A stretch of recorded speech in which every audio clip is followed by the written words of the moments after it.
Hello and welcome to the final seminar in our Staging Decadence series, which is a collaboration between the Decadence Research Centre at Goldsmiths and the Staging Decadence project. And tonight's panel is on theatre, decadence and the occult. We've got three speakers and they'll be presenting back to back: Edmund B. Lingan, Normandy Sherwood and Giulia Casalini. And Edmund's first up, who's Professor of Theatre at the University of Toledo in Ohio.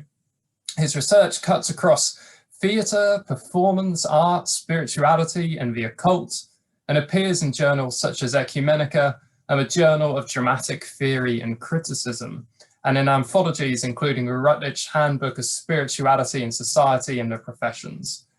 His book, The Theatre of the Occult Revival, Alternative Spiritual Performance from 1875 to the Present, studies a function of theatre within occult circles, and that's published with Palgrave Macmillan from 2014.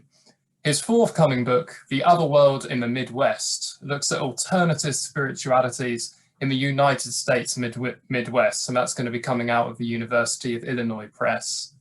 And I'm going to let Edmund introduce his own paper. Expressions from the Permeable Borders of the Occult, Theatre, Performance, and Decadence. In the June 18, 1901 edition of London's Daily News, G.K. Chesterton reviewed a book of occult-themed verse titled The Soul of Osiris, which had been written by a 25-year-old iconoclast named Aleister Crowley.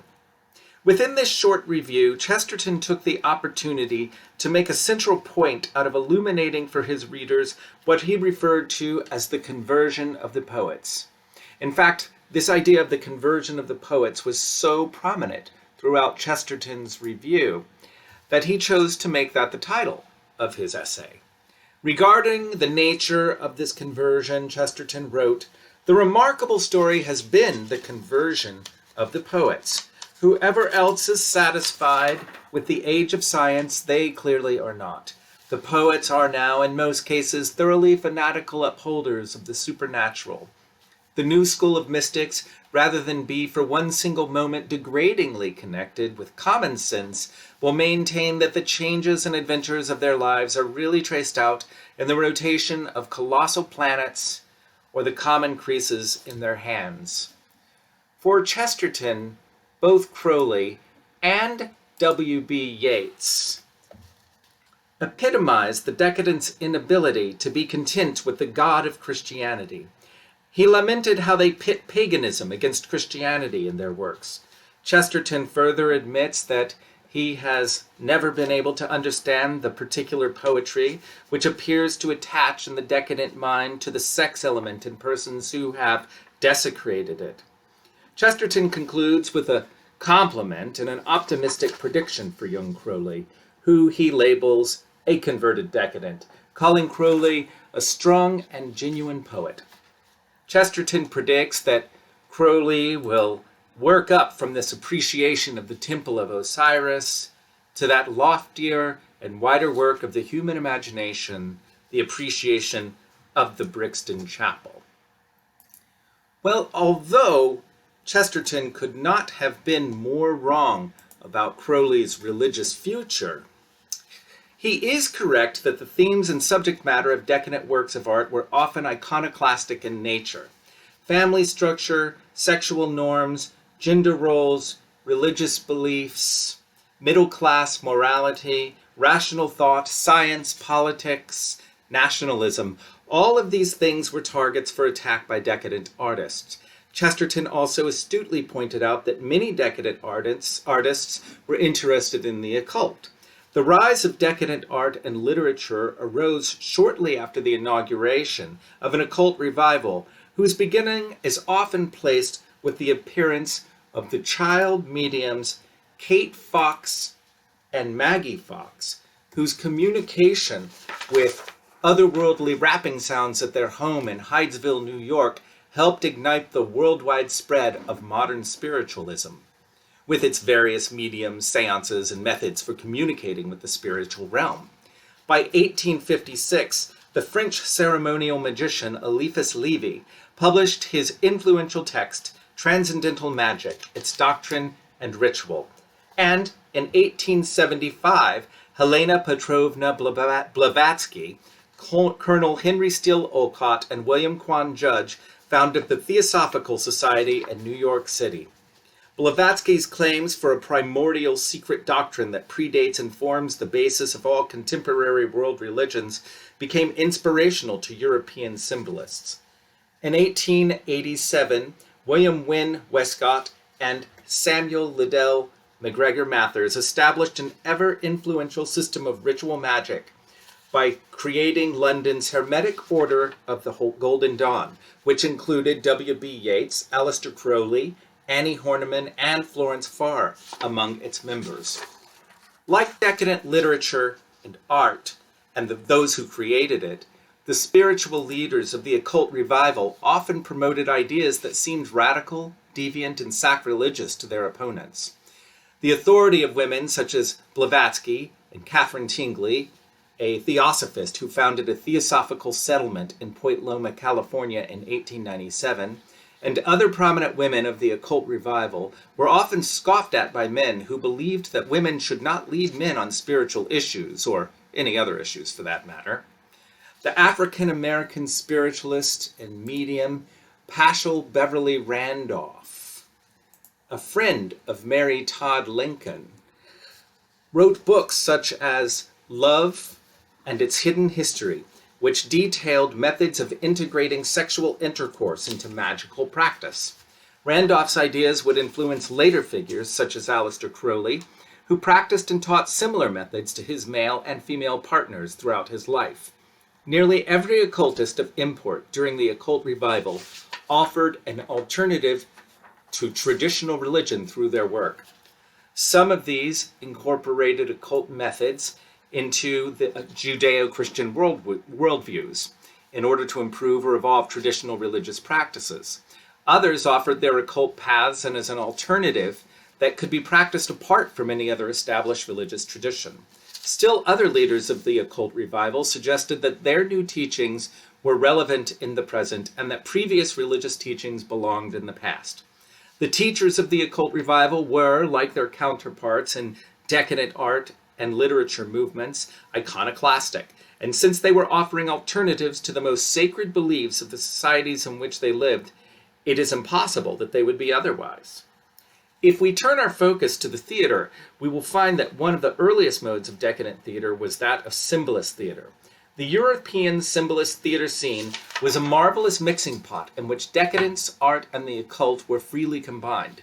Symbolist theater drew heavily from the occult in its attempts to represent invisible forces and otherworldly realities on the stage. This they did in direct defiance of the mandates from Zola and other theatrical naturalists to remove all metaphysics from the theater and to transform the stage into a camera that reproduces the mundane realities of the physical world. So permeable were the borders between decadence, symbolism, and the occult in the late 19th and early 20th centuries that the terms decadent, symbolist, and occult were sometimes equated with one another. In the 1993 book, Symbolist Theater, The Formation of an Avant-Garde, František Deák explains that in 1885, French poet Jean Mauriac successfully argued for the replacement of the term decadent with the term symbolist for those young authors and artists who were being accused by traditional critics of causing the decline of French arts and letters. Mauriac countered by crediting these authors and artists with artistic innovation and fresh aesthetic value. In their seminal 1980 article, The Drama of the Unseen, Turn of the Century Paradigms for Occult Drama, Daniel Gerald and Jadwiga Kosicka used the terms symbolist and occult interchangeably because of symbolist theater's tendency to identify itself with mysticism and the visionary. Notions of a decadent theater, a symbolist theater, and an occult theater are so closely related that they can justly be thought of as one and the same thing. In fact, symbolist theater artists were, according to Gerald and Kosicka, without exception, students and adepts of esoteric knowledge. For a long list of evidence, see their aforementioned book chapter, The Drama of the Unseen. However, symbolist theater artists were not acting as professional occultists when they created their plays and productions. On the contrary, they imaginatively appropriated occult theories and practices to make the occult serve the purpose of drama, not vice versa. This distinguished symbolists from those leaders of the Occult Revival who employed dramaturgy, theatrical production methods, and performance to ritualistically achieve spiritual, supernatural, and magical purposes. I provide an overview of many such occultists in my book, The Theater of the Occult Revival, Alternative Spiritual Performance from 1875 to the Present. Some of the noteworthy ones are Catherine Tingley, who started a theosophical settlement in California, complete with a replica of an outdoor Greek-style theater. There, Tingley staged stylized performances of Aeschylus's The Humanities, as well as original plays to teach the esoteric principles of the universal brotherhood and theosophical society. She charted the transmigration of the human soul through drama as it conquered its lower nature and realized its higher nature through physical and spiritual struggles. Tingley's periodical, The Universal Brotherhood Path, published an article about the symbolist playwright Maeterlinck. In the article, Maurice Maeterlinck is called a mystic dramatist, and the author laments that he has been called derogatory names such as decadent and degenerate by ordinary critics. The author of the Maeterlinck article also takes pains to clarify that Maeterlinck's occult dramaturgy differs from Tingley's, and that Maeterlinck conveys a touch of uncertainty about the supernatural, as if he was still seeking the light. Other occultists who use theater to teach their methods or provide a heightened consciousness experience to their audiences include Rudolf Steiner and Marie Steiner, who built a massive occult theater in Dornach, Switzerland in the 1920s called the Goetheanum. In fact, they built not only one, but two such buildings. Another such occultist was Aleister Crowley, whose staging of the rites of Eleusis in London's Caxton Hall in 1910 helped make him forever infamous. And there was Alex Matthews, who ran a Rosicrucian mystery theater company in Christchurch, England, that included among its members Gerald Gardner, who would later go on to establish the first wave of Wicca. Most of these occultists verbally drew distinctions between their theatrical work and that of the symbolists. And whereas symbolists sought to use the occult to present the supernatural and esoterically mysterious to their audiences, the theatrically oriented occultists mentioned above, and those that came after them, used dramaturgy and theatrical production methods and performance to achieve a spiritual goal. Symbolist theater artists represented iconoclastic ideas on the stage. Occultists sought to realize such ideas in the world. Both the leaders of the Occult Revival and the symbolists longed to add the tangibility of theater to their productions. Among these goals that they had, these goals of achieving supernatural effects on the stage, were the following. They sometimes traveled to or created from scratch sacrosanct or magical spaces dedicated to their performances. One example of this is Alexander Scriabin, the Russian musician who attempted to stage a multimedia mysterium at the banks of the Ganges or at the feet of the Himalayas. They revised traditional Christian mythologies to reconsider religious strictures on human behavior. The occultists and the symbolists often presented Lucifer as a savior who was protecting humanity from an oppressive religious system. This happens in August Strindberg's short play Coram Populo. Symbolists and occultists drew pictures of an idealized past, wherein human beings had more natural access to their own clairvoyance, and they lamented the vagueness of that clairvoyant ability in the present. Sometimes, as in the case of the symbolist playwright Edward Cheret, he recreated the sacred drama of Eleusis, and in this he gave an example of how symbolist dramas sometimes would optimistically present the transmigration or refinement of a soul moving from the obsessions of the lower self, such as lust, desire, and depression, to the joys of the higher realms of spiritual life, enlightenment, and perfect love. Theatrically inclined occultists of the past, like their symbolist counterparts, sought to create magic and sacred space, and they offered alternatives to Christian religious traditions, and they referenced an idealized past in which humans had greater spiritual awareness than in the present, in which we are so weighted down by positivism, conventional religion, and the dominance of science, in their opinion. Let's talk a bit about magical space. In Unseen Drama, Gerald and Kossaka discuss the symbolist effort to create a magical space with their theatrical productions. In the context of symbolist theater, a magical space refers to a performance space that becomes, quote, neither an imitation of the external world nor a conventional playing area, but a sacerdotal space within which the cosmos, or a representation of it, is created and structured anew, end quote. Able to accommodate close-ups and long shots at once, and also able to house two or more simultaneous actions at the same time, magical space defies the typical laws of space and time. In addition, such a magical space can, quote, reveal the creative powers of an individual soul, end quote, and remove, quote, the boundaries between subjective and objective, end quote. In the magical space of symbolist theater, the eye fills the entire external world. Magical space is conceived of in a similarly dynamic manner within ritual performance spaces as conceived by ceremonial magicians and ritual occultists. The magician, working in a circle with magic words and magical tools, opens the ritual performance space by sending out consciousness and receiving input from the universe at one and the same time. There is a simultaneous close-up focus on the magician's specific physical location, the microcosm. Simultaneously, there is a long shot of the physical and astral universe, the macrocosm. The universe receives the magician's communications and responds in one and the same moment. The complexity and dynamism of magical space, with its blurring of boundaries between the physical and the astral, the external and the internal, the objective and the subjective, are shown in a ritual that was used by members of the Hermetic Order of the Golden Dawn. This ritual is titled Practical Z, Preparation for Divination. The purpose of this ritual is to ensure that the proper spiritual conditions are met for a planned act of divination, such as tarot card readings, mirror scrying, or other forms of vision work.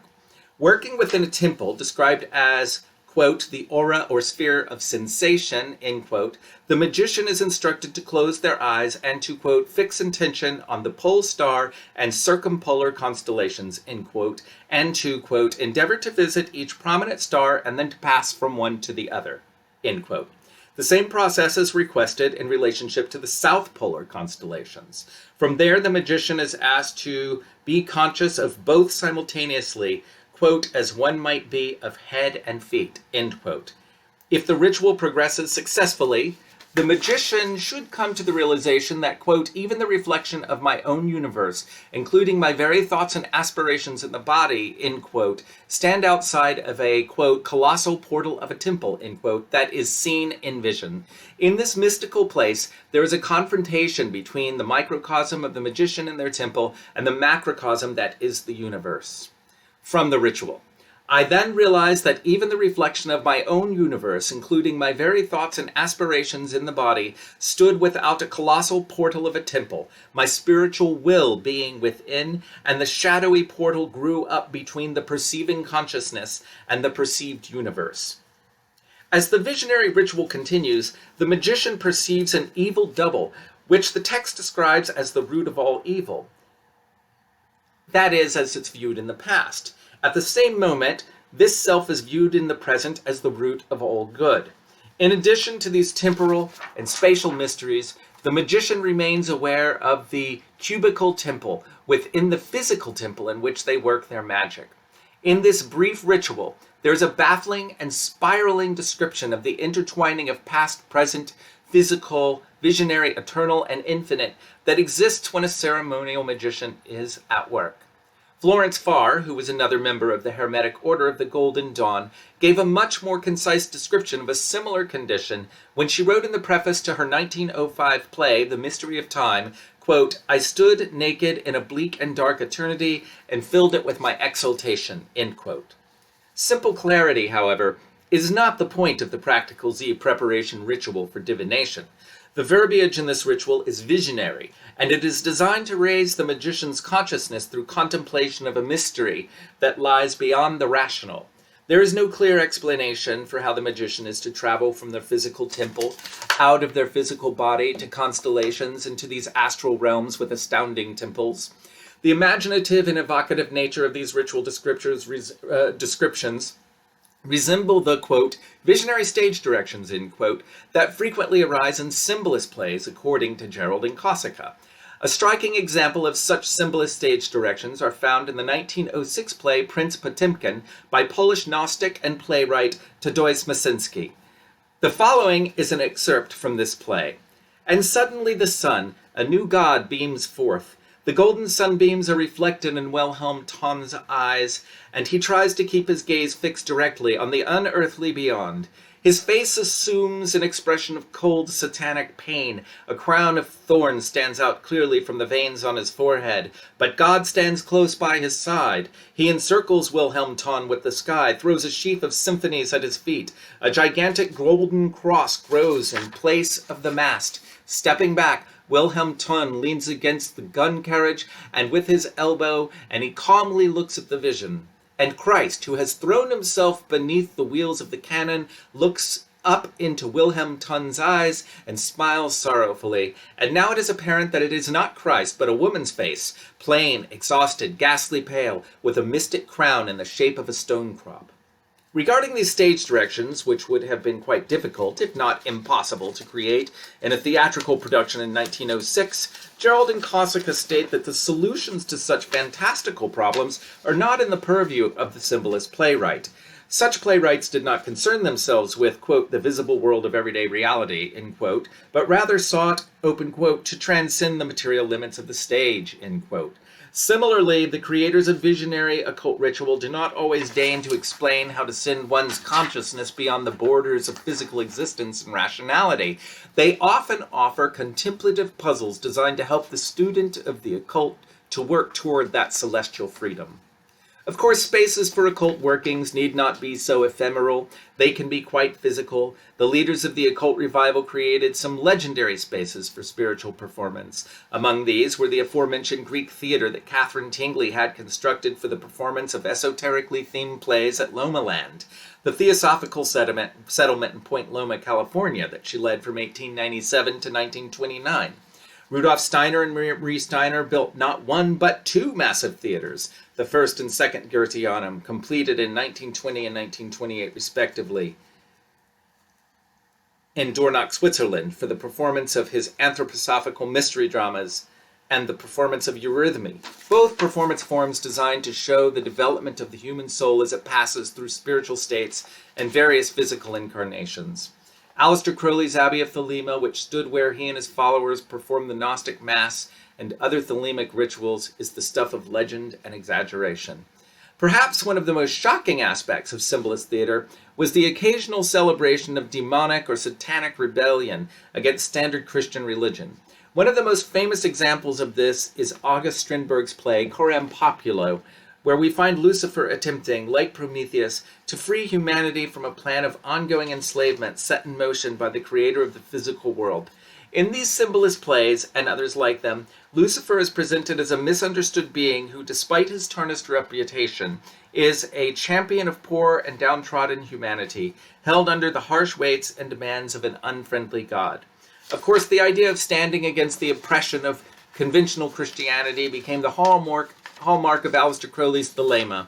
In his 1910 play, The World's Tragedy, Crowley presents the God of Christianity as an oppressive vulture whose future plans for the Messiah of humanity is nothing more than an invention created in jealous rage as he watches the ancient pagan people enjoying a ritual of sacred sex.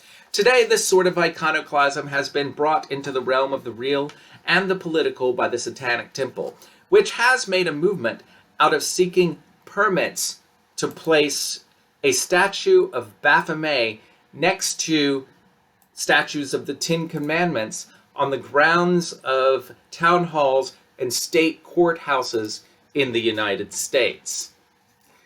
I'll just bring up a photo of that statue for you. According to Jex Blackmore, the former spokesman for the Satanic Temple, such political action designed to call out the government's tendency to favor Christianity over all other religions is religious action. For the symbolists and the occultists of the turn of the century, and for occultists practicing today, art, theater, and spirituality were and are tightly wound together. That permeability will continue in the realm of contemporary occult performance into the unforeseeable future. Thank you. Thank you, Edmund, for setting us up brilliantly with an expansive frame for the rest of this panel. As before, we'll be taking questions at the end. So if you want to ask a question, you can just put it in the Q&A box at the bottom of the screen, and we'll come back to them once we've heard from our other speakers. Next up is Normandy Sherwood, who's a playwright, director, costumer, and performer. Her works include Beast Visits, Madam Lynch, Permanent Caterpillar, and The Golden Veil, which have been presented in New York at the New Ohio Theatre, the Public Theatre, the Kitchen, and elsewhere.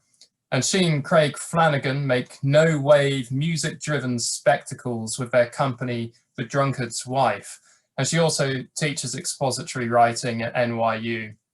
She was a co-artistic director of the Obie Award-winning National Theatre of the United States of America, which ran from 2000 until 2017. And as a costumer has designed for Rachel Chavkin, Young John Lee, and Faye Driscoll. Her new show, Psychic Self-Defense, explores the occult possibilities of theatrical curtains and is being developed as part of Here Art Centre's HARP residency program. And Here Art Centre is one of the project partners for the Staging Decadence project. Her paper's titled Theatrical Objects and the Occult, Talismans and Trash. So thank you. I'm approaching this talk, Theatrical Objects and the Occult, Talismans and Trash, from the perspective of an artist. As Adam said, I work in the theater in a variety of ways.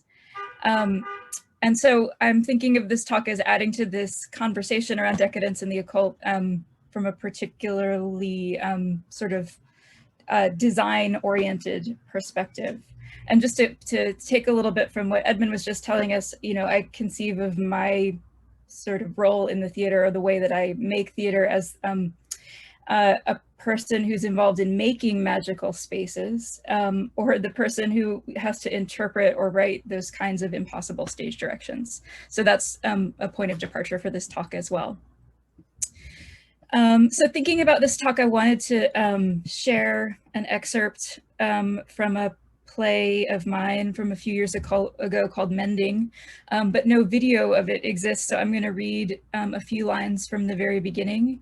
Mending is a project that's conceived of as a ritual to mend our broken relationship with things, and this passage I'm about to read is sort of the invocation that starts the event off. So the performers begin. Why do we need all this stuff? Why do we need all this stuff? Why do we need all this stuff? That's something I wrote in a notebook after some Satanists gave me acid. They stole the notebook. They were worried about me. At the time, I didn't know they were Satanists. It didn't matter. We listened to Kraftwerk. What I meant was the things: pencils, erasers, phone cords, wall clocks, pine cones, driveway, threshing machine, silo, catfish, telephone pole, sunset. It was a real question. We don't know the answer. What about the stuff? Does it even like us? You think a doll's face is creepy, but a doll's face finds you repulsive, unbearable. The stuff thinks you are creepy. So I'll end it there. That's the beginning of this piece. For me, it was leading into a larger practical question that I have, which was the sort of motivation behind this piece, and is a question I carry with me, which is how do we mend our broken relationship with things, the material world, or what we call materials? And I think it's broken because we make so much trash, and the things of the world are more and more disposable. Is there a way to recover the value of objects? So I'm thinking about decadence in terms of trash and excess.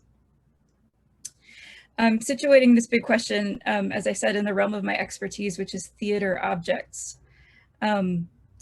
theater objects is the term I'm going to use. And I'm going to share my screen for just a moment.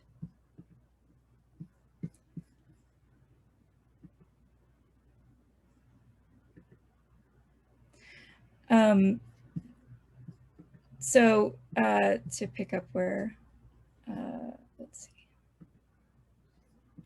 there we go. Theater objects is the term I'm going to use. I could say theater artifacts or theater materials or even just theater stuff, but I want to say objects because I think the word allows the thing a little more independence. So I'm calling a theater object any object that is used in a live performance as an actor or as a device or as a trick or as a covering. I'm including props and costumes and puppets and furniture and other things made special for theatrical purpose. Sometimes theater objects are just regular objects like this cake knife that are just used to theatrical purpose. Other times they are ornate and specially made devices that look nonsensical until they're used in the moment of live performance.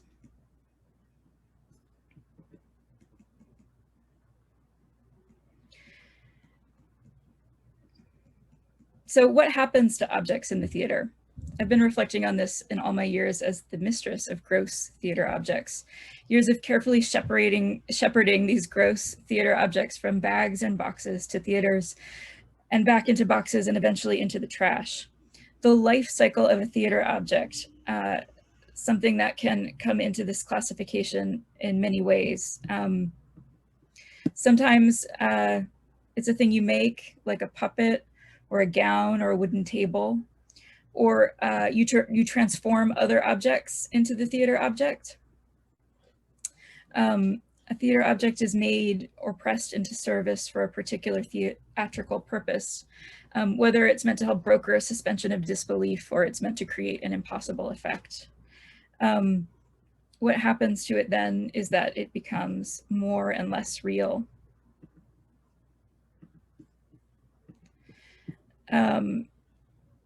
It will often get encrusted with gaffer's tape or grime from sweaty palms or lipstick. It can get broken and glued back together and rebroken and re-glued and will hopefully last until the end of the run. And often it will not even perform its ordinary everyday function. There won't be water in the watering can. It'll be a pair of glasses that are never worn. Or a coat that has a starring role crumpled on the floor. The life cycle of a theater object might as well be chronicled in a Hans Christian Andersen story, like The Bottleneck, or The Top and the Ball, or The Steadfast Tin Soldier. These stories are sort of moral tales about the disposability of objects, told from the point of view of these objects and emphasizing their selfless service to human projects and desires, and chronicling their inevitable demise into worthlessness when they are worn out, consigned by careless human action to rot in a gutter, in the case of the ball from The Top and the Ball, or to break apart in the case of the bottleneck, or to burn in a fire. The tin soldier and the paper ballerina met that end. So we as readers, addressed as children, are meant to revel in the pathetic fallacy, to feel empathy for these objects, and to see our own callousness reflected back. We leave the story moved and conscience prickled by the consequences of our own inattention and self-absorption.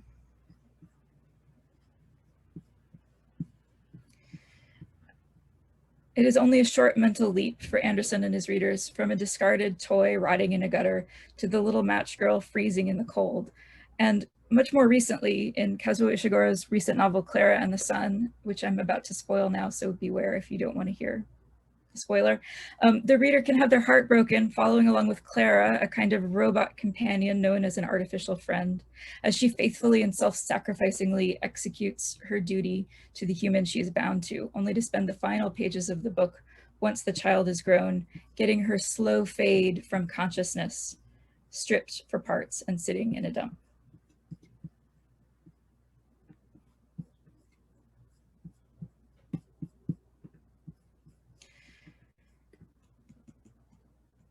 In all of these stories, non-human objects are servants to the human. Of all of Ishigero's work, Clara and the Sun is most closely related in my mind to the project of, or the character of the butler in The Remains of the Day.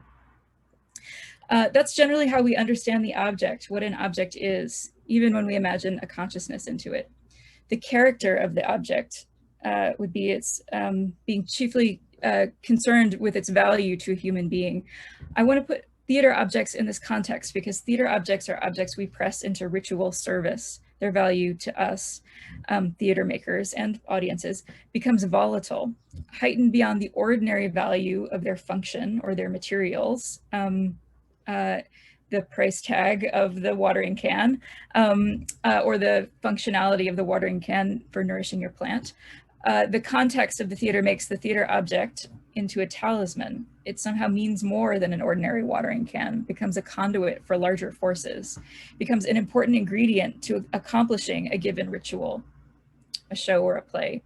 So possibly the watering can becomes load-bearing, extremely tied up in the meaning and effectiveness, the magic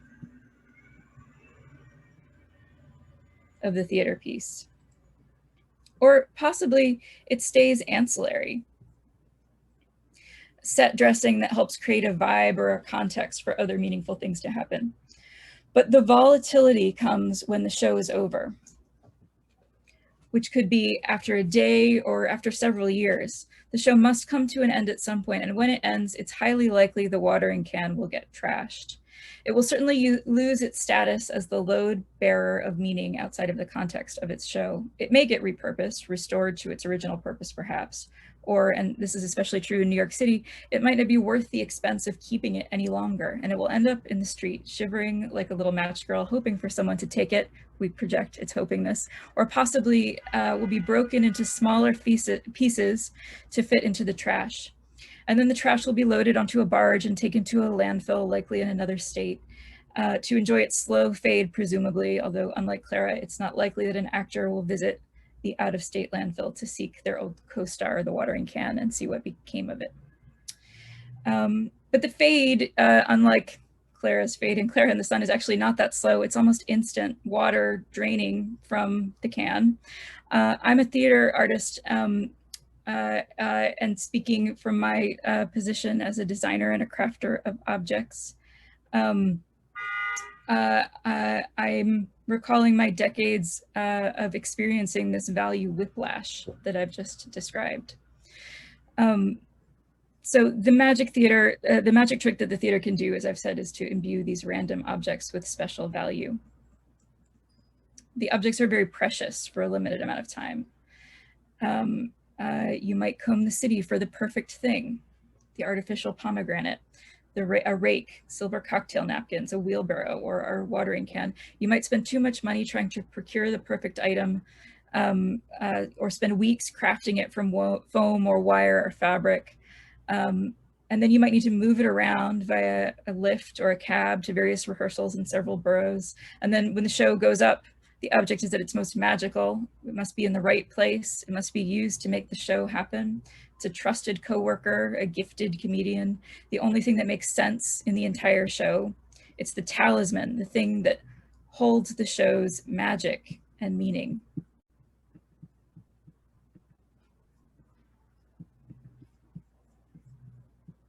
Like this shepherd's crook. And then the show closes. It's time for a strike. The strike is where you take it all apart and pack it up. It's like the strike of midnight for Cinderella's carriage. The enchanted thing turns back into a pumpkin, and no one needs a pumpkin, so we leave it on the street.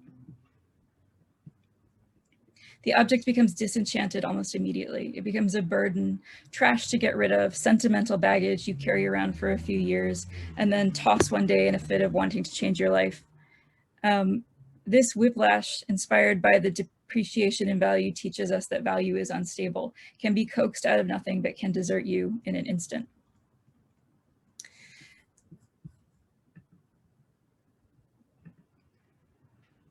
And I'm just going to show you an example. This is a production photo of a show from my theater company, the National Theater of the United States of America. And if you look up at the top, you will see some giant letters that spell out the name of the show, Chautauqua. And this is those letters at the dump where we had to put them. Just to say, Normandy, we can't. It's not showing up on the share screen at the moment. Oh, okay. Sorry, I will. Oh, I see what happened. Sorry. Thank you. One moment. Yeah, no worries. Oh, that's great. Yeah. So as I was saying, this is the production still from the show Chautauqua. This is the Walker Art Center in Minneapolis. The final moment of the show, and then this is those letters at the dump where we took them.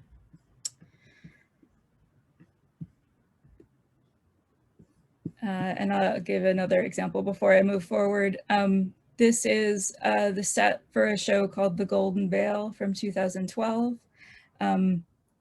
which was sort of an elaborate jewel box set that unfolded and refolded. And then this is that same set in the trash. Okay.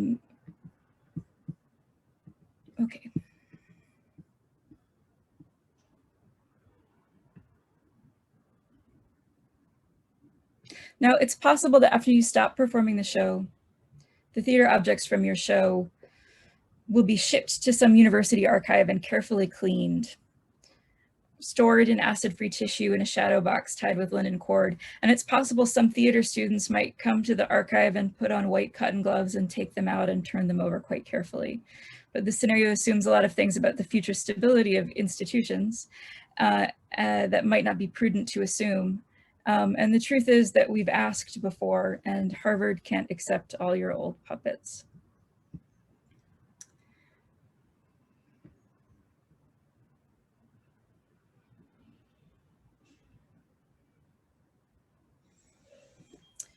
I've been the person crafting and the person throwing away. Often those are the same jobs in the theater. As the designer, you bring the theater object into the world, and as such, you also retire it. I spend a lot of my time and attention and care on materials.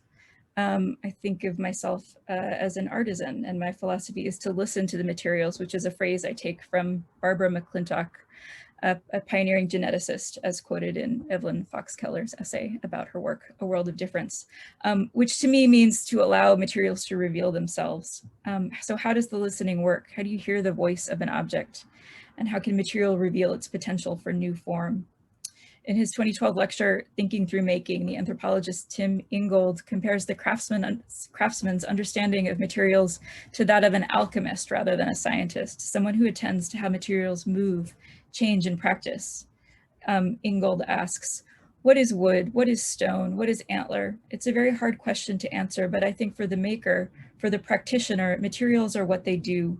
Materials are what happens when you work with them, end quote. In this way, materials, the stuff and things that are soon to be theater objects, collaborate with the maker. If I'm listening, they voice suggestions and preferences, open up possibilities, even and often resist me. Ingold suggests later in the talk that if this notion of the craftsman as alchemist is true, quote, a craftsman does not impose form on matter, but in a sense finds the grain of things and then enters the grain and then bends the grain to his or her own evolving purpose. And that's the end of his quote. To which I reply, if it will be bent. Much of the time when you're making a theater object, the thing that you need to make or alter is a carefully prescribed thing. It has to look a certain way and function a certain way. And one might think when making, for instance,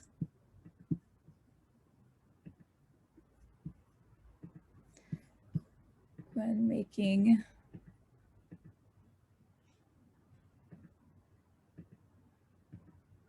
a mirrored headdress, I was trying to find a good image. This is a mirrored headdress.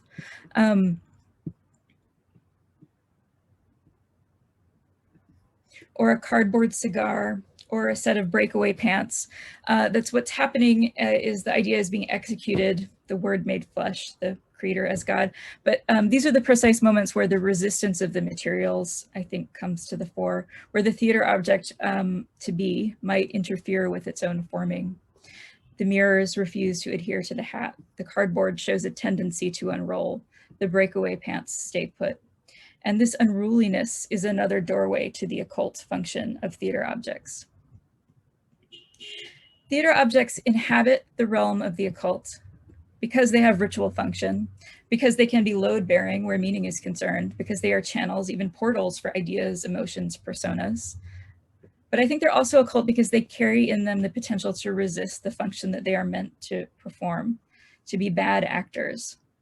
So I'm working on a show called Psychic Self-Defense, and it takes its title from the book Psychic Self-Defense by Dion Fortune. And the book is known as sort of a classic of a cult self-help guide, which is geared toward helping the reader anticipate and prevent different orders of psychic attack. One of the orders of psychic attack, one of the three chief modes that Fortune points to, is the employment, quote, the employment of some physical substance as a point d'appui, point of contact, or magnetic link. The force employed may be used as direct current transmitted by the mental concentration of the operator, or it may be reserved in a kind of psychic storage battery, which may be either an artificial elemental or a talisman. That is, the object can be used to store something, malevolence, a curse, a monkey's paw, or perhaps beneficence, luck, a rabbit's foot. These are all powerful objects that are parts of dead things. Theater objects are not always, or even usually, macabre in this way. They're most often artificial, or if real, made artificial in their use in the theater. All of this assumes that objects will do as intended, but we don't often know enough about our materials that make up our objects to know how they will behave in unexpected situations. It's an uneasy collaboration, made more uneasy perhaps by the way that the unruly object gives the lie to neat fables about objects as cheerful servants. And my best story about an object that was a bad actor took place in a show of mine from about 3 years ago, where an exuberant actress running to hide inside an armoire jostled the cheap thing. It was the kind of cheap armoire that you find on the street in New York City, probably manufactured in the 60s, that seems to be made out of luan or masonite or some kind of thin wood, flimsy, but made to look impressively old-fashioned. She jostled the armoire and it fell apart on top of her in the middle of the scene. She was luckily unharmed.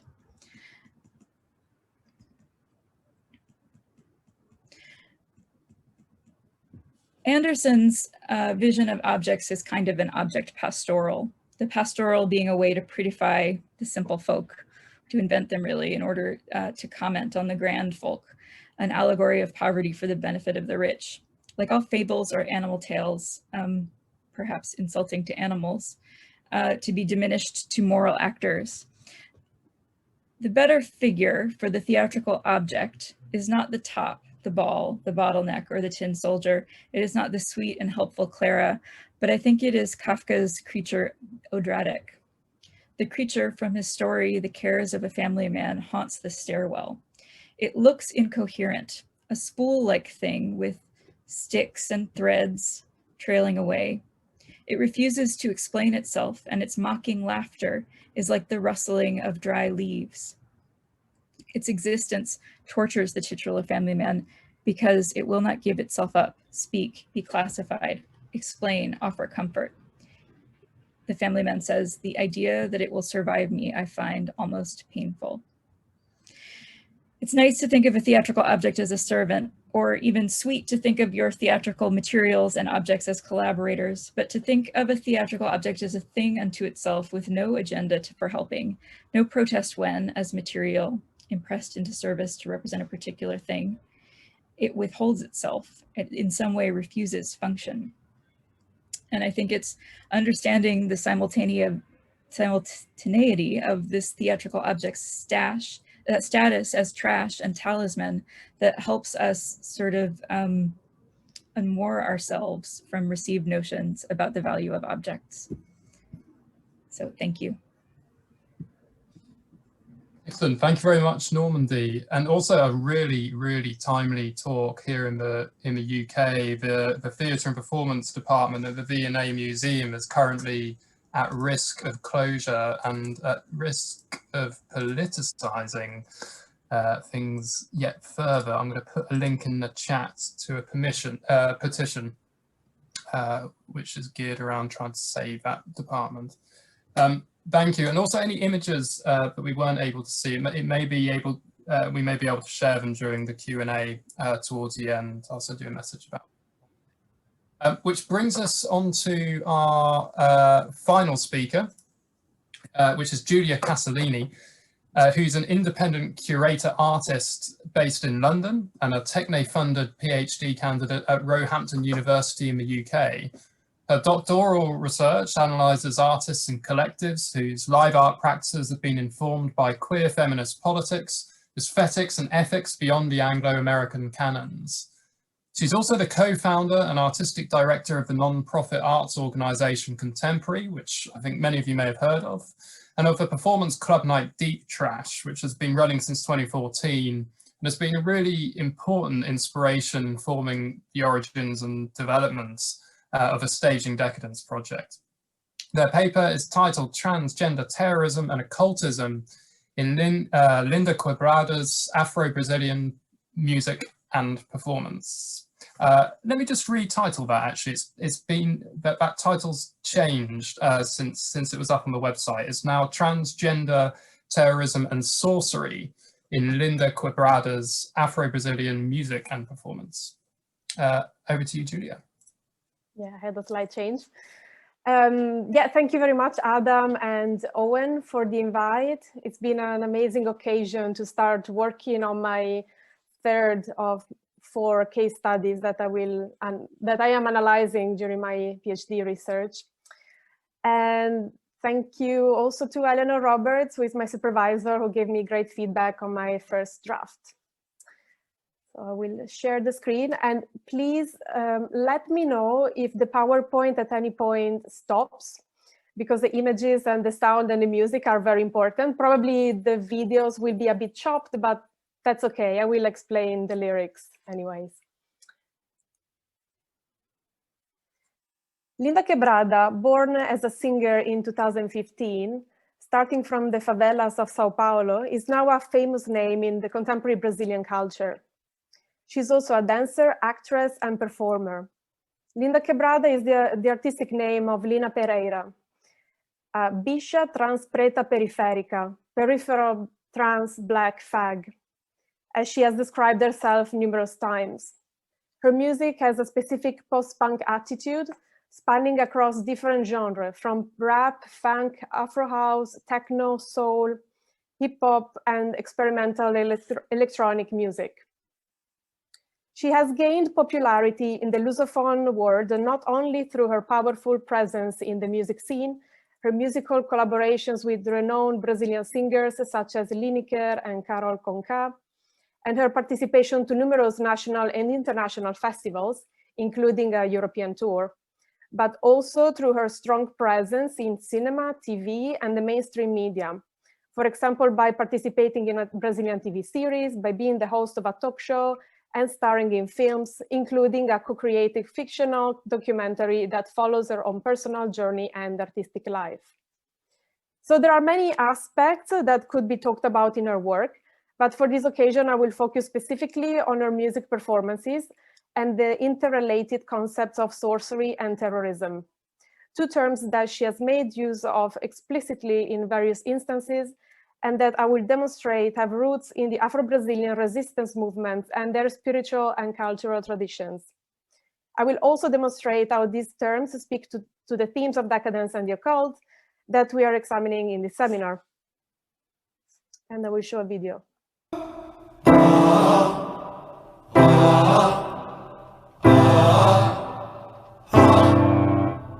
Entre a oração e a ereção, oração, ora não são, são, bem são, sem nação, mesmo que não nasçam, mas vivem e vivem e vêm. Entre a oração e a ereção, oração, ora não são, bem são, sem nação, mesmo que não nasçam, mas vivem e vivem e vêm.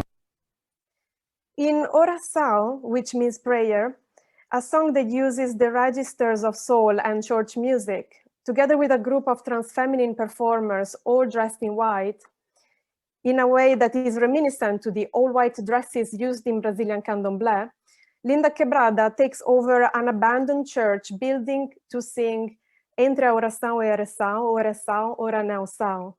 Between a prayer and an erection, at times they are, and at times they are not. Anointing, blessing without nation, even if they are not born, but they live and they live and they come. Between a prayer and an erection, Linda Quebrada's spirituality is made of the carnal reality of bodies like hers, that sometimes are and other times are not, in a system that tries to erase their existence and their desire for freedom. As the song elucidates, her spiritual belief does not belong to a nation, but it reconnects her instead to her ancestors and those who will come after her, who are still unborn. This song is an unorthodox prayer to all people who die in Brazil every day as a consequence of homophobic and transphobic crimes. Brazil is indeed a nation that infamously kills most transgender people in the world. The country has kept this grim position for 13 consecutive years, with an increase of 43.5% above its average in 2020, counting 175 murders against trans women, of which 68% were against Black people.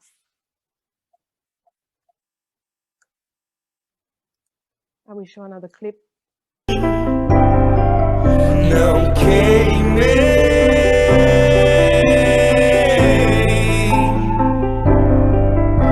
não queimem as bruxas, mas que amem as bichas, mas que amem.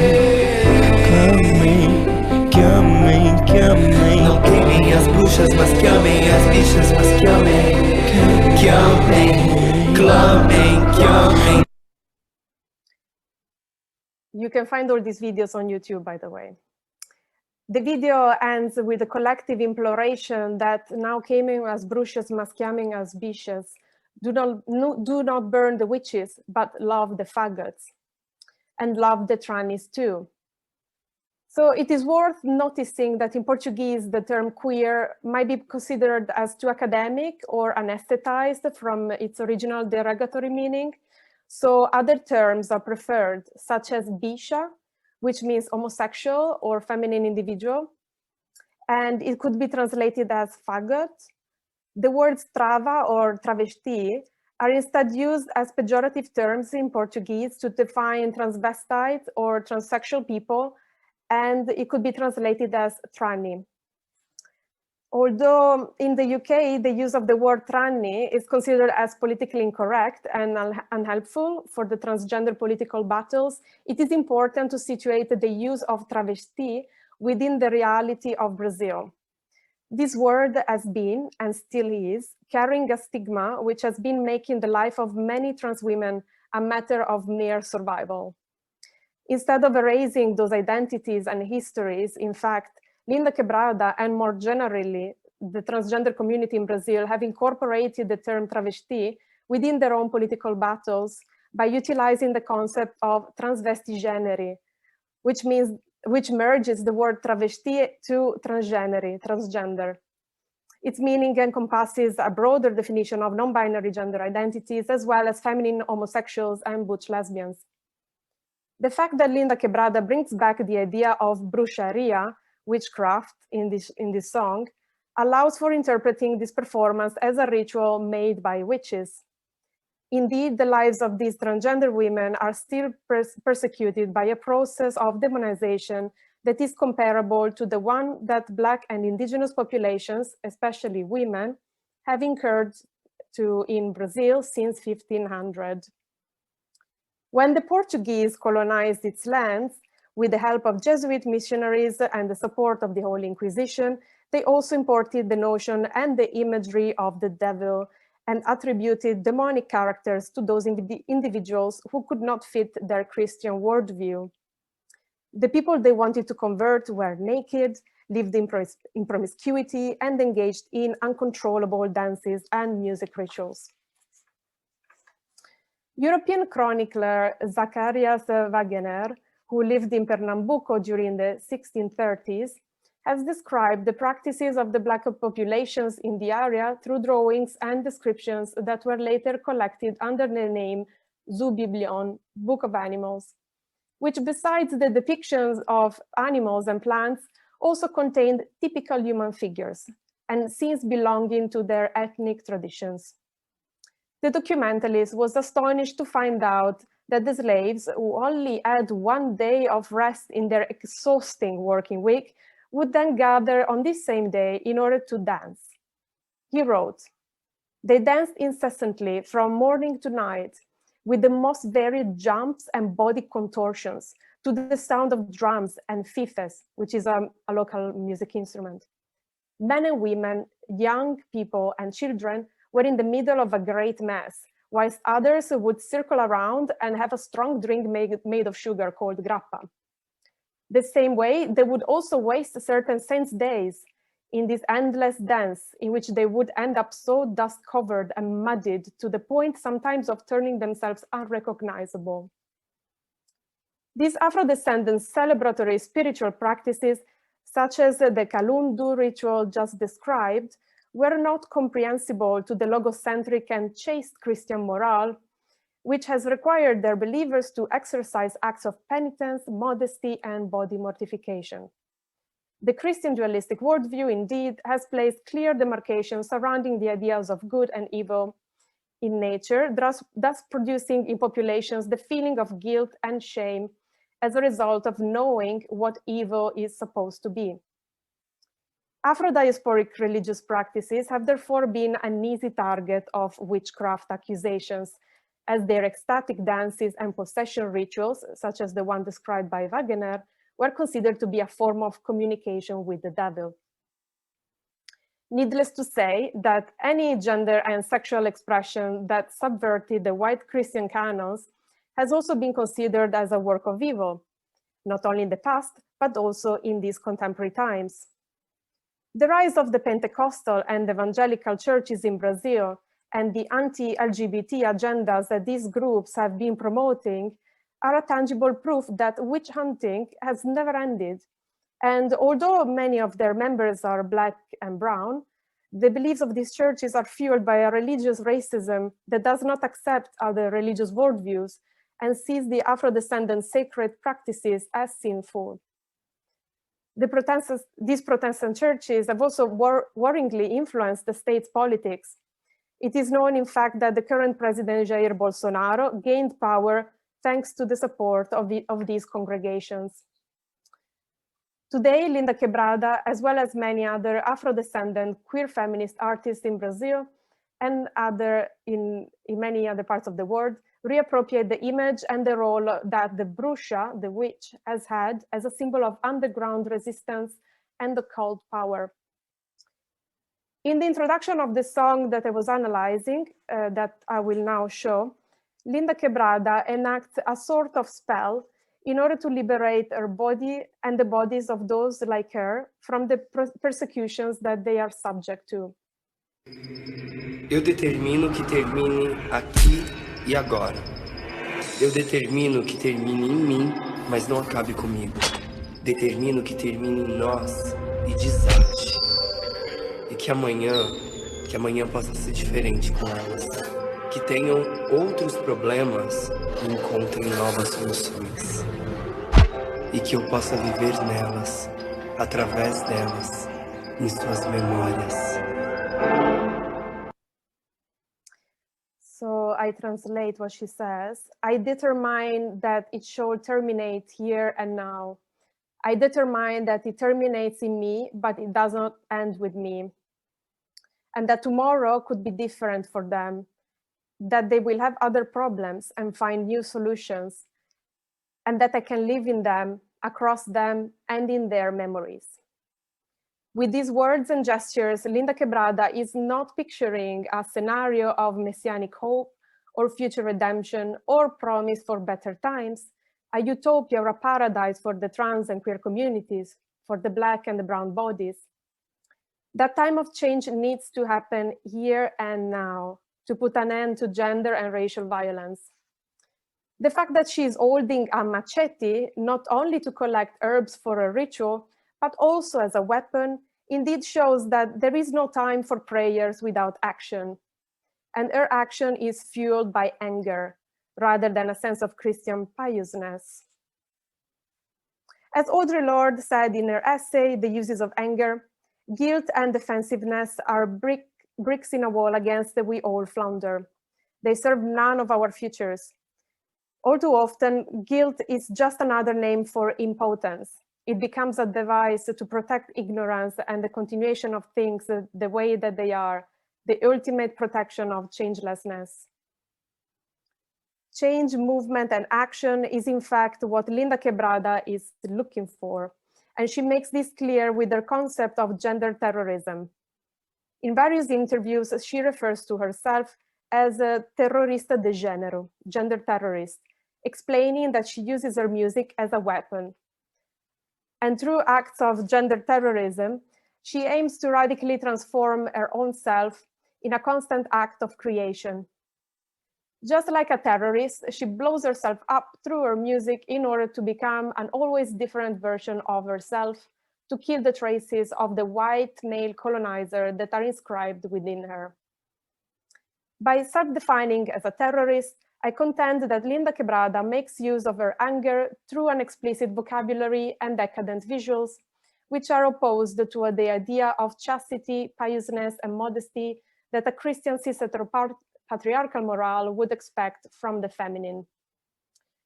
I will further exemplify the aesthetic decadence of Linda Quebrada by observing the visual excesses and orthodox lyrics of her music video, Coitada.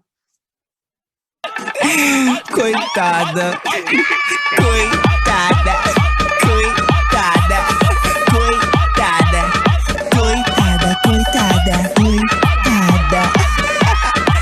Se eu tenho dó, não tenho nada. Tu pode até ser o último boy do planeta, que eu vou dar pra Deus e o mundo, vou dar até pro capeta. Tu pode até ser o último boy do planeta, que eu vou dar pra Deus e o mundo, vou dar até pro capeta. Mas se depender de mim, mas se depender de mim,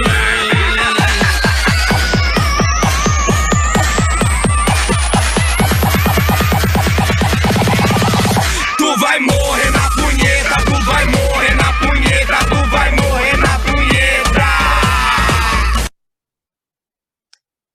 It's impossible not to dance to this one.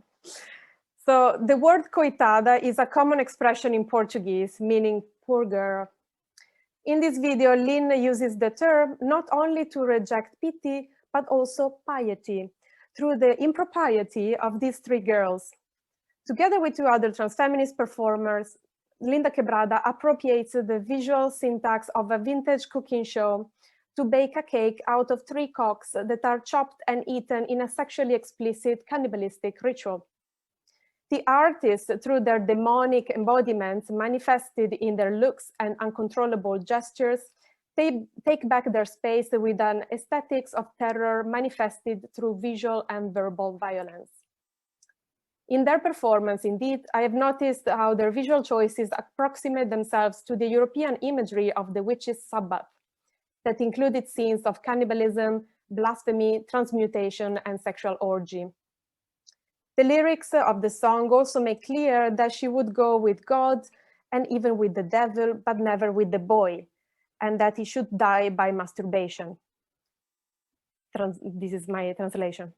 The word boy here is a slang in Brazilian that refers to an upper middle class man, but in the context of this music video, I understand it as if speaking more generally to toxic masculinity and its expected entitlement over female bodies. In showing the Brazilian flag, where they have also inscribed the word trava, The girls place their outrageous and uncontrollable trans bodies within the ideas of ordem e progresso, order and progress, that are branded within the same flag. By using the word terrorist, then I have observed that Linda Quebrada places herself outside the civilizing logic of the Western colonial nation state, whilst operating within it. Her music weapon undermines the patriotic and civilizing values of the heteropatriarchal state, which are so clearly laid in the Brazilian flag's motto. Order and progress, indeed, are also static values that Linda Quebrada needs to mobilize through her terrorist transvestigenary incursion. Jasbir Puar, in her book Terrorist Assemblages, has observed how, in the post-9/11 context of the US war on terror, the figure of the terrorist has been depicted as queer, non-national, perversely racialized other. Similarly, the perversely politicized queer can be classified by the state as a dangerous militant who can become a threat to the national security. This is especially the case of Brazil in the past few years, where, for example, in 2017, the exhibition Queer Museum was closed after a harsh right-wing campaign, and the anti-racist trans-feminist politician Marielle Franco was assassinated in 2018. Linda Quebrada, by constructing her image as a terrorist, refuses the respectability politics that promote a domestic, consumerist, and anesthetized version of LGBT representation and equality agendas. In the current state of being, there is no space for her and for her people. So the only solution is to fight violence with an equal yet different form of violence. In her work, the figure of the sorcerer hence comes together with the one of the terrorist in order to reconnect to her own ancestrality and more generally to the history of Black liberation in Brazil. Since the 16th century, runaway slaves who were both brought from West and Central Africa started occupying and residing the hinterlands of the country, creating autonomous communities called quilombos. Quilombos acted as self-governed states within the state, and their revolutionary potential was soon associated by the white elites to the idea of perigo negro, or black peril. Afro-descendant spiritual beliefs and traditions such as Kalundu, and its more recent manifestations such as Umbanda and Candomblé have been foundational in driving the spirit of slave revolts in Brazil, which have been a constant during the period of slavery, which was officially abolished in 1888. Candomblé, of which we have a first written account in 1807, is one of those Afro-descendant religions that have been stigmatized as unholy and as a product of sorcery. And the fact that its cult has historically been led by runaway women and matriarchal values contributed to this vision. Candomblé has also been inclusive of feminine males and has been taking place in temples called terreiros, where the ceremonies included spirit possession rituals to the sound of drums and the performance of dances usually in honor of African and sometimes locally born spirits, ancestors, or gods, which in Candomblé are called orishas.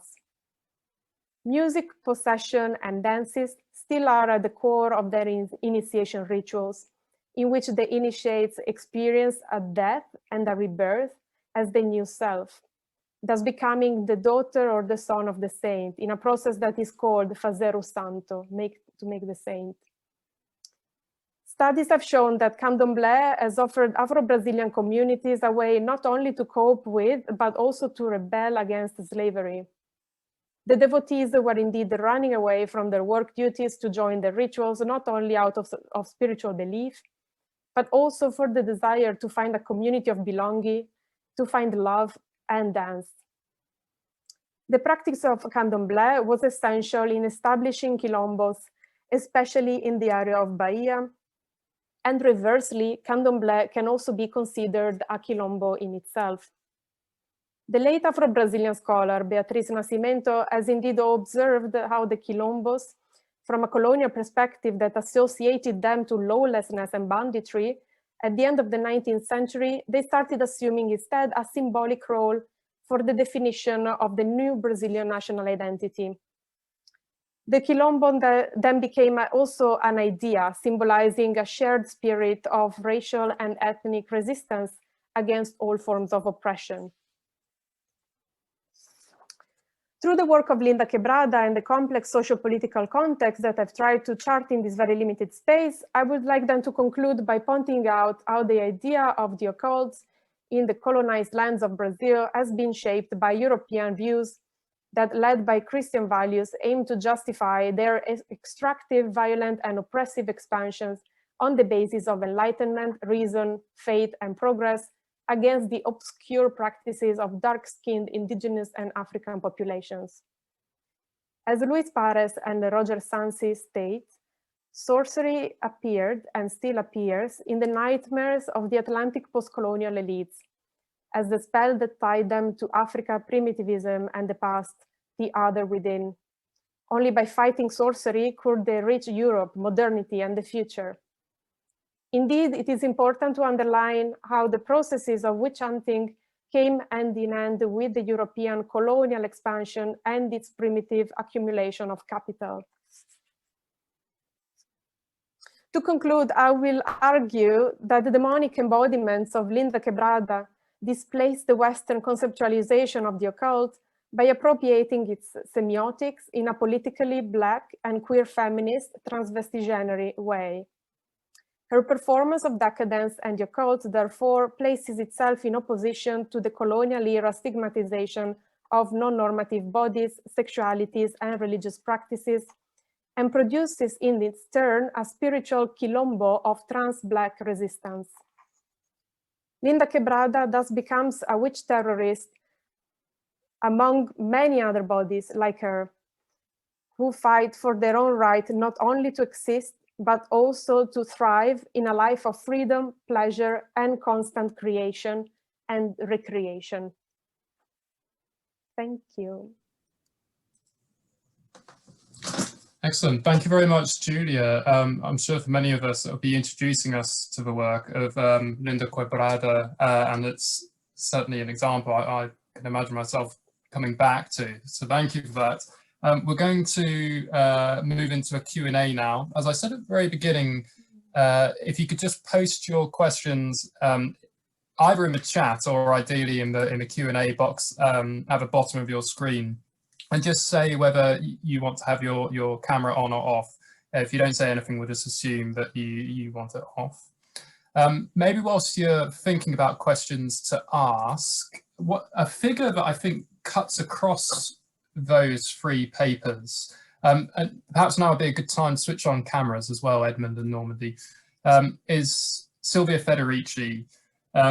So with regards to your paper, Edmund, it made me wonder what the role of the witch might be specifically in some of the occult histories that you were charting, as opposed to the sorcerer, so specifically the witch.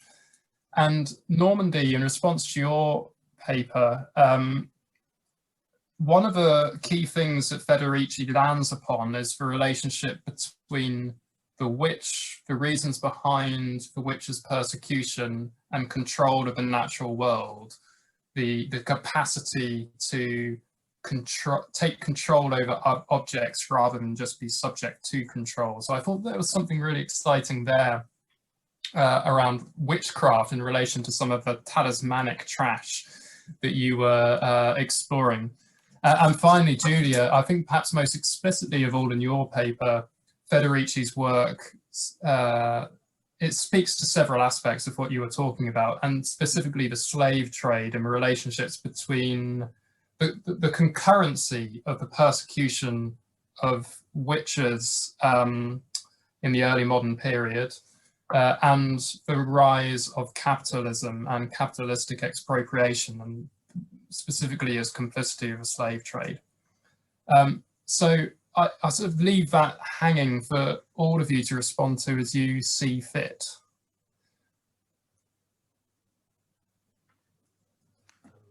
I guess I will start with, you were bringing up the concept of the witch. And I think when you look at concept of the witch, and you look at the European story, and that's what Giulia was talking about, this European concept of the witch as a evil being and brown bodies being essentially targeted as that. When you look at, for instance, in the United States, our famous example of the European negative attitude towards the witch is, of course, the Salem witch trials that took place before the foundation of the country. And one of the, actually more than one of the key victims of those initial trials were actually servants who had been brought over from the West Indies and who were working. So you had Titubia, but she wasn't the only one. There were several others. And they were immediately targeted as possible causes of what was going on in that place.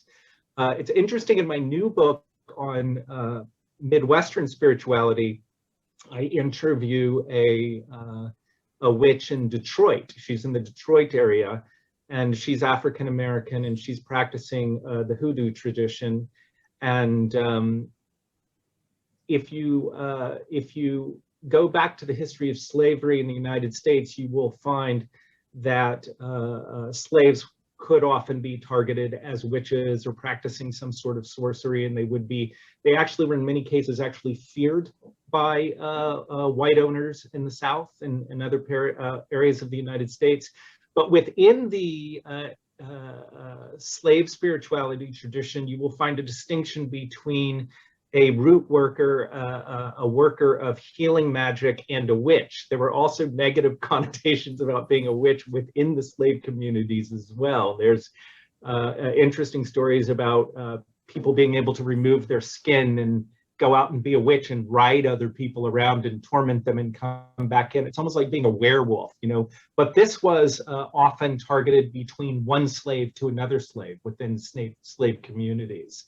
So there is this negative connotation of the witch. And then, of course, we have starting really in the very late 1940s, early 1950s, beginning with Gerald Gardner and then exploding all over the world, is the rehabilitation of the image of the witch and a modern concept as a practitioner of an ancient primordial religion that was actually benevolent. So those are just the thoughts that come into my head initially about that witch question. Thank you. Normandy or Giulia, was there anything in that comment or, that you wanted to pick up on? Yeah, I mean, there is so much that could be unpacked and further researched. I mean, the occult is not really my area yet, so I'm starting to entering it. I've read somewhere, I don't remember exactly where, probably in the book Sorcery in the Black Atlantic, that probably, and it's something that even the researcher couldn't hasn't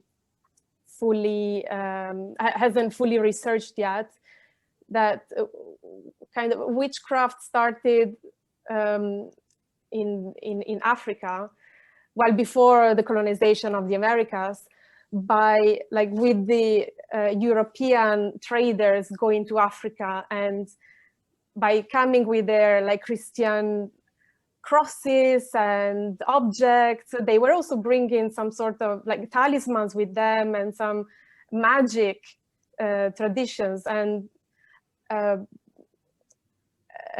yeah, I mean, together with trade and capital, witchcraft was also kind of formed together with this Atlantic trade of goods and then of human beings. So I think it's interesting to see this in a more organic way, and not just confining witchcraft to a European, white European notion of witchcraft, but also seeing how this has been imported, how that notion has traveled and has changed through times, through capital, through movement of bodies and movement of cultures. In Bahia specifically, that was the first port in Brazil. one of the first ports in actually in the Americas that was receiving slaves from Africa, mainly Western and Central Africa. So most of these traditions have like Yoruba, Bantu origin. The region of Bahia has been really, really rich of these practices that were considered as sorcery, and that were persecuted by the Inquisition and also by police. Like people, like they were trying to shut the quilombos down. They've been trying to shut the terreiros down. But even in most recent times, there is, and this has been connected to what has been termed also like religious racism, and that continues to until our days.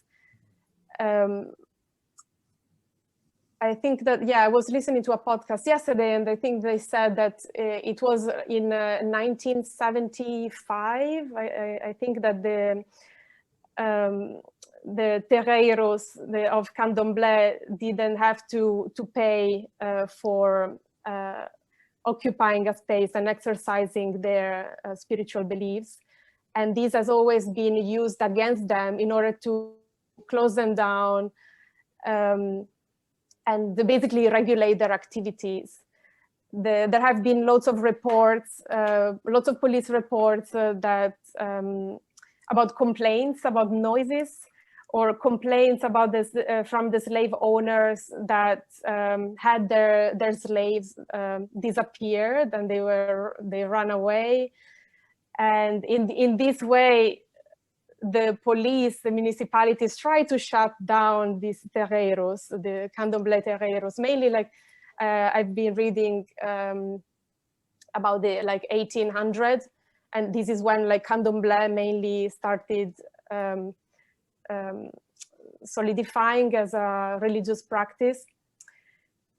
And it's incredibly interesting because at the same time the terreiros, as well as the quilombos, like they're two different things, but sometimes they kind of overlap.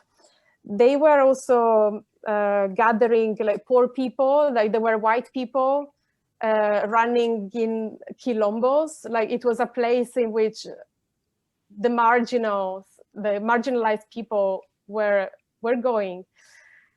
And same thing with the terreiros, in which yes, not only runaway slaves were going, but also the elites.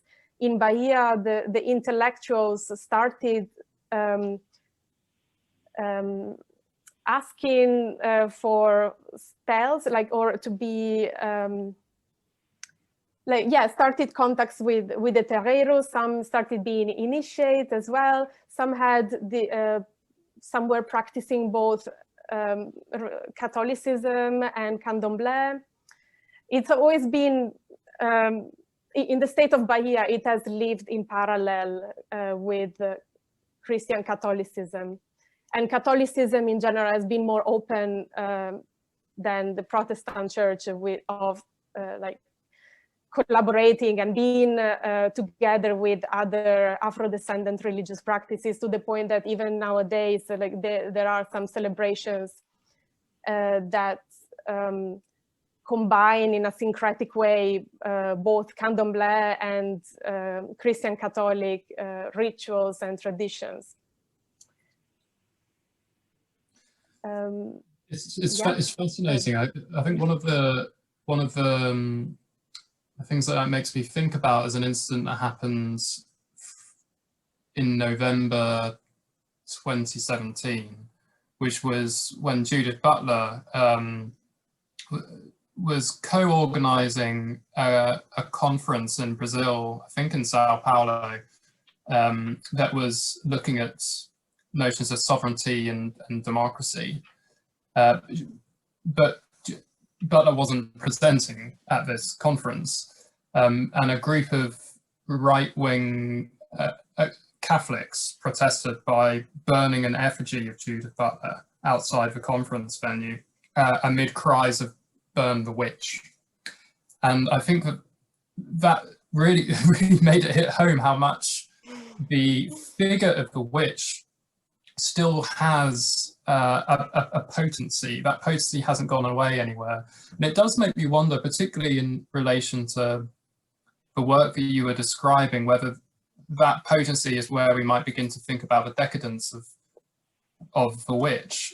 If the witch is the figure who is charged with disrupting the coherence of a community, as articulated along lines that will always lead to the exclusion of some, what might it then mean to, if not appropriate, then to stretch or work with that process of ostracization itself to ruin what ruins? And I'm borrowing this notion of ruining what ruins from Sarah Ahmed's Living a Feminist Life. But I think the decadence of the witch maybe resides somewhere in this terrain of ruining what ruins. And actually Butler's response to the burning of their own effigy wasn't too far off this notion of ruining what ruins, which I think is fascinating. I think that's more of a comment than a question. And maybe to link this to Normandy's paper, and where the notion of witchcraft might sit in all of this. I guess one of the things I was thinking of was the relationship between you as a conjurer and the objects, because I guess conventionally, in what's maybe quite a limiting way of thinking about witchcraft, it's to view that relationship as one of controlling an object. Whereas in your paper, it was much more, it was running along more new materialist lines, in which the object appears as vibrant matter, and that vibrant matter is something that can have a hold on us. You know, either literally in the form of a collapsing chair, in one of the examples that you gave, or maybe more ethereally. And I wondered if you wanted to speak to that at all, and then maybe we could go back to the Butler example. Yeah, I mean, when you brought the question up, I thought immediately, well, it's a craft, of course. Witchcraft is a craft, and it's something that has to do with working by hand with material in whatever way that is, whether and it has to do with sort of like manipulating the possibilities of something. I think that kind of connects to what you were just suggesting about the figure of the witch being the one who can ruin what ruins, or the one who is sort of like obscene because they are able to manipulate structures that are not supposed to be manipulatable, that they are able to cause sort of like disorders and miracles that aren't supposed to be allowed. And so just, I guess, I mean, the connection I would make is just like connecting like the maker of any object. I mean, as Tim Ingold is sort of suggesting, who is more of an alchemist, listening to the material and managing the transformation of material, than a scientist who is naming all the parts of the material. That the figure of the witch is also someone who is sort of like responsive to material in that way. One other element that your paper really evoked for me was the image of you walking around New York and discovering these objects that could potentially be incorporated into the work in some way. And it really reminded me of a key decadent performance maker, which is Jack Smith.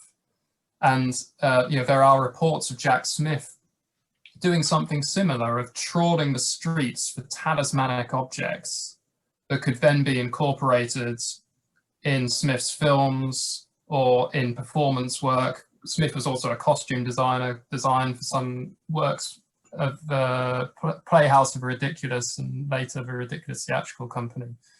So I just thought there was something really exciting there. And also the relationship to the objects themselves. There's almost something of, is it kintsugi? The Japanese art of mending things using gold. specifically pottery, where you keep the cracks, but you fill them in with gold, so the crack itself becomes beautiful. I thought there was maybe something there as well, which is quite exciting. Going back to the butler point earlier, Giulia, and then I have a question for you, Edmund. And just a reminder that if anyone else has questions, you can put them in the Q&A, and I can read them out on your behalf, or we can get the camera switched on for you. Maybe we could start with you, though, Giulia, with the butler point, and then this question for Edmund.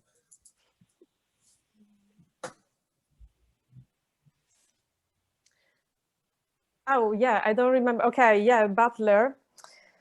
Yeah, that was around 2017, which reminds me. Yeah, I've been listening to a lot of podcasts recently, and one of the latest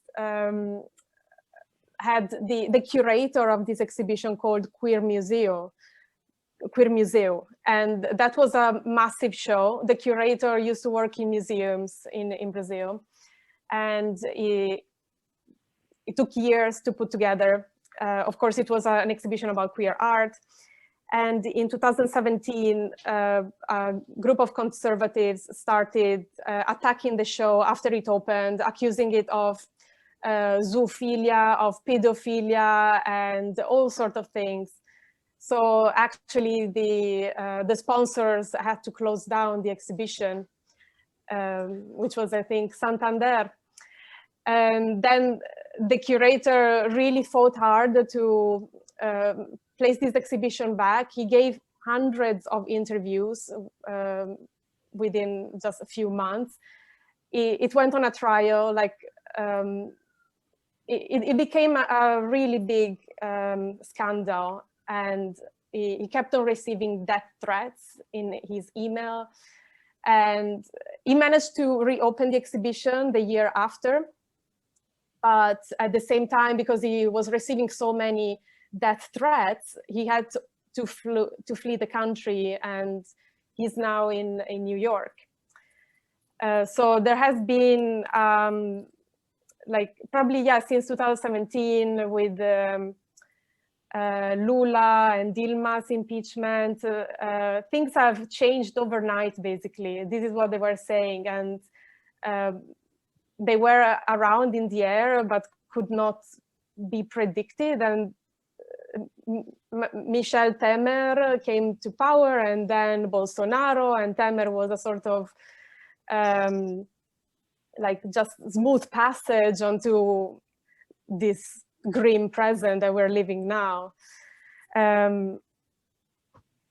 Yeah, I've been just thinking about the politics of Brazil, and it's a very different context. Like they came very recently out of the dictatorship, the military dictatorship. So yeah, their history of violence is very fresh. And it's also been the last country in the Americas to abolish slavery in 1988, just the year before they were formed as the first Republic of Brazil. So yeah, there is a very fresh history of violence, and I think that this is why in South America in general, but specifically, like I'm talking about Brazil now, the artists, and I've noticed this also in the visual arts among trans, queer, feminist, Black artists, they use a lot this aesthetic of violence and excess, like in opposition to the fascist ideas of order and neatness and cleanliness. Unfortunately, I couldn't show the whole video of Coitada because it's amazing, but I mean, you can find it on YouTube, and it ends in a very lush milk bath, and these girls are still very angry and with their like black demonic eyes, and still hungry. they still want more. And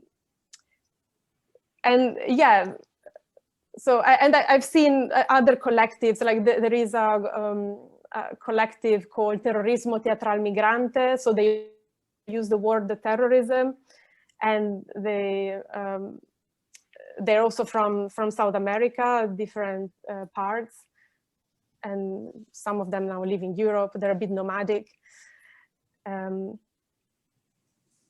Yeah, so that's why the figure of the witch terrorist is crucial in this context.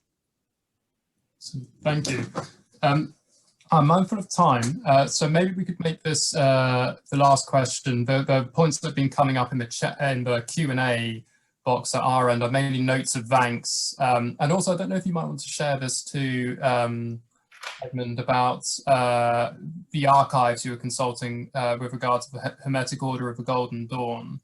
But just as a kind of contextualization or a way into that question, I'd quite like to hear more about the transition that you were noting from the symbolists' preoccupation with the metaphysical, and I would add their resistance to the theatrical, save for a non-actor of some kind, into occult rites, where liveness and the phenomena of the performing body comes into its own.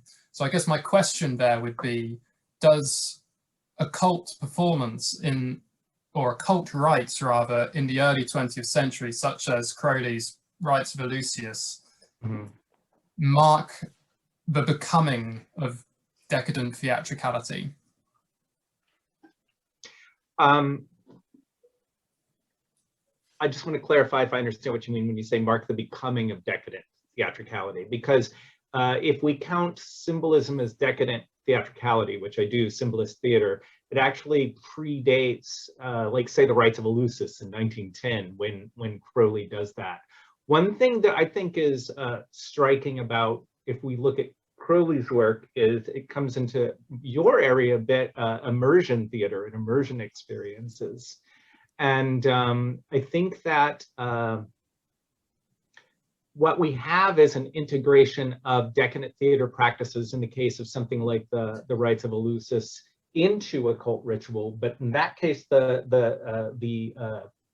Rites of Eleusis was designed as a public ritual in order to mark the death of the eon of Christianity, and in Crowley's opinion, the birth of the eon of Horus, the birth of this new realm where the child would be free to reign, and the word of sin would be restriction, and everyone would be far more free to be who they are without some sort of religious restraint. So I think what you see is maybe the onset of immersive occult performance at that point, and it only increases from that point on. When you look at someone like a Catherine Tingley and those slides that I had, I can pull up one of those slides and show you really quickly what her theater looked like. But when you look at someone like her, she was really thoroughly. This is an image up here. Let me just share this image. This is an image of her Greek theater that she built in Point Loma, California. She built a reconstruction of an outdoor theater, and she in fact had this really huge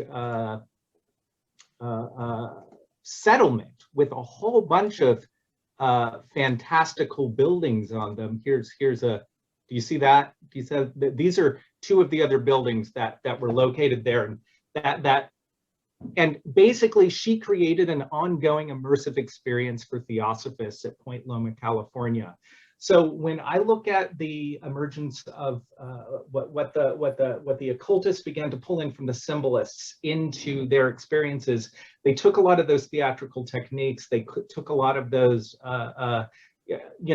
strange, murky, dark images. I went and I saw the performances of Rudolf Steiner's plays at the Goetheanum in Switzerland. I saw all four of those. And they were using the same staging techniques, drawing transparent screens in front of the audience, and it was all very two-dimensional and painterly, but they turned it into this immersive experience where you're sitting in a temple with all these people around you. Crowley at the Rites of Eleusis asked people to wear colors, certain colors, and in his pre-version of that, he actually gave people opiates, so their mind would actually be transformed as they were seeing this. So I think what we see is we see the emergence of decadent occult performance and participatory occult ritual, and I think that's actually what has continued into the present. I think that it's moved from the symbolist to the occultist into the present in a lot of the different festival formations that we see now, including like something like Burning Man in the United States. So is that it all answering your question or going? Yeah, it's fascinating.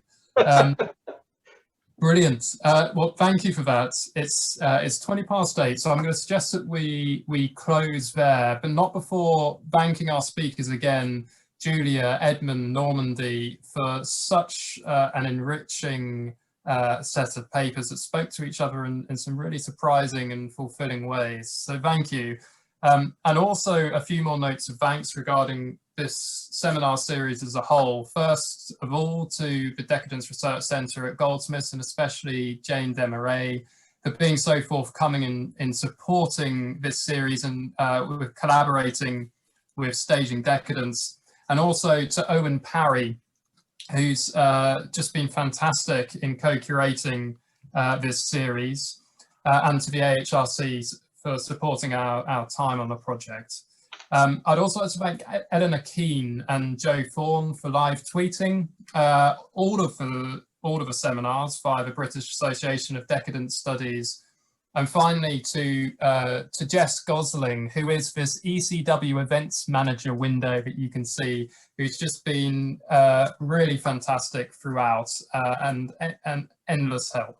So let's finish there. Thank you again, Edmund, Normandy and Giulia, and thanks everyone else for joining us this evening and to any of the other seminars that you may well have attended. Many thanks.